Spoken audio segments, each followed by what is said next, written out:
সাপ করে ডাক্তারি শিখছি সিগারেটের বাতির আগুন দিয়ে আমি লেখাপড়া করছি নাইলে তো পরীক্ষা দিয়ে ডাক্তারি শিখাইছি আমার বগলে কোনো রোগী এলে 100% মরবই বেঁচে তার কোনো গ্যারান্টি নেই এর আগে আমি 1000 রোগী দেখছি 999টা মরে গেছে আপনারা কি ভাবছেন বাকি একটা বাচ্চা রয়েছে না ওটাও কিছুক্ষণ পরে মরে যাবে হুমুন্দি কয় গিরা তো চলেন আপনাদের সামনে আজকে কিছু রোগী দেখি এই 1 নাম্বার রোগী হগো তোমার দেখতে আবার আমার একবার লাগবো ও বাবা গো ডাক্তার সাহেব আমার বাসায় আমি মরে গেলাম এই সুদানের ফুলাইনু বাবাসকে কি হয়েছে ভালো মতো কও ডাক্তার আমার পাতলা পায়খানা আমার বাসায় আমি আজকাল রাইতে 101 বার বাইরেছি ও পাতলা পায়খানা সুসে তো কেমন পাতলা পায়খানা একটু বুঝিয়ে বলেন আমাকে ডাক্তার সাহেব আমার পাতলা পায়খানা অনেক পাতলা ভালো মতো বুঝাই কোন আপনি কি বুঝাইতে পারেন না ডাক্তার সাহেব আমার এতই পাতলা পায়খানা যে আনে কুলি করা আবার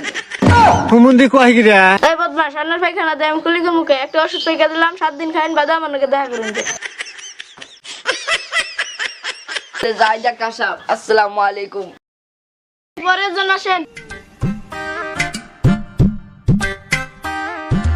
আচ্ছা ম্যাডাম বলেন আপনার কি সমস্যা আমার বর্ষাবে জ্বালা যন্ত্রণা আমার ওষুধ দিন হে বাড়িতে চলে যান মেশিন নষ্ট হয়ে গেছে হুমুন্দি কয় গিরা এমিয়া ফাজলামে করুন মেশিন নষ্ট এবার কি বেলে আরে আমার রাগ করেন না আমার চেক করে মেশিন নষ্ট হয়েছে কালকে এখন যে ও আচ্ছা তাহলে আমি যাই যা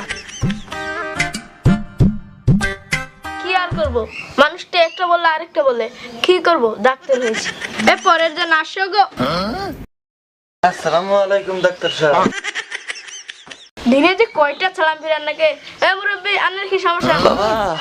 আমার কোনো সমস্যা নাই বাবা আমার ম্যাঙ্গো কাম হইছে আমার ডাক্তার দিতে আসে আমি তো কোনো ম্যাঙ্গো কাম রুখুনি নাই এটা কি নতুন লোক চাচা আরে কি কইন ডাক্তার সাহেব এরা তো আমার বাপ দাদার আমলের রূপ মানে বিস্তারিত ভাবে বুঝিয়ে বলেন আপনার আলবাল কথা আমি বুঝি না ও আচ্ছা সেটা বলেন সেটা অশিক্ষিত ডাক্তার তো না বোঝাটাই স্বভাব আরে বুইরা হালা বক্কর সকর না শুধু ভালা মতে কো ম্যাঙ্গোর তো আম কামর তো আশা আমার হচ্ছে আমাশা হুমুন্দি কয় গিরা নাইলাকে তো পরীক্ষা দিয়ে মাসে তো এর নিয়ে আমি ইংলিশ পারি না ডাফা বইটা লিখে দিলাম এই ডাফা বইটা খাও গানি আমি ওষুধটা দিলাম 7 দিন পরে খাইয়ে আমার সাথে দেখা করবা ও আচ্ছা তো ডাক্তার সাহেব আইতালাম আমি ওয়ালাইকুম আসসালাম সমুদ্রের ভিতরে আমি সালামি দিলে সালাম নিতে নিতে গেল যাই আজকের মতো আমার রোগী দেখা শেষ আবার কালকে দেখি মন মাঝি খবরদার আমার তোরি যেন বেরে না আমার নৌকা যেন ডুবে না মন মাঝি খবরদার ধুর গান হয় না এখন গো এ বাঞ্চত তুই কি ওষুধ দিছ হ্যাঁ সাজান কুত্তা গানা ঠান্ডা ঠান্ডা কোল কোল কি খুলমু বানাম সুদা আরে খুলতে বলি নাই ঠান্ডায় বসতে বলছি আরে বলেন আপনার কি সমস্যাটা এরে হালা তুই যখন ওষুধ দিলি ওই ওষুধ খাই আমার আগবাড়ি হয়ে যা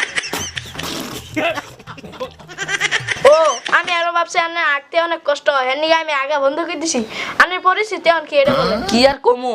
আমার যে শক্ত আগা না তাই নাকি কেমন শক্তি আগা বলেন তো দেখি আমার মনে হয় পৃথিবীর সবচেয়ে শক্ত আমার হাগা আরে ভালো মতো বুঝাই কোন আপনি কি বুঝাইতে পারেন না হালা আর হালা তোর আর কত বুঝাই কমু তাইলে হুন আমার হাগা তুই কামড়ে ভাঙতে পারবি না হুমুন্দি কয় গিরা আচ্ছা আপনার এই ওষুধটা দিলাম এটা নিয়ে আনে খাইন গা 2-3 দিনের মধ্যে ভালো হবে তাহলে ডাক্তার সাহেব যাই আসসালামু আলাইকুম আমাদের এই আজকের ভিডিওটি আপনাদের কাছে কেমন লাগলো তা অবশ্যই কমেন্টে জানিয়ে দিবেন ভিডিওটি ভালো লাগলে ভিডিওতে একটা লাইক দিবেন আর ইউটিউব চ্যানেল থেকে দেখে থাকলে চ্যানেলটি সাবস্ক্রাইব করে দেবেন আর ফেসবুক পেজ থেকে দেখে থাকলে পেজটি ফলো করে আমাদের সাথেই থাকবেন তো ধন্যবাদ বন্ধুরা দেখা হচ্ছে পরবর্তী কোনো ইন্টারেস্টিং ভিডিওতে সে পর্যন্ত ভালো থাকুন সুস্থ থাকুন আল্লাহ হাফেজ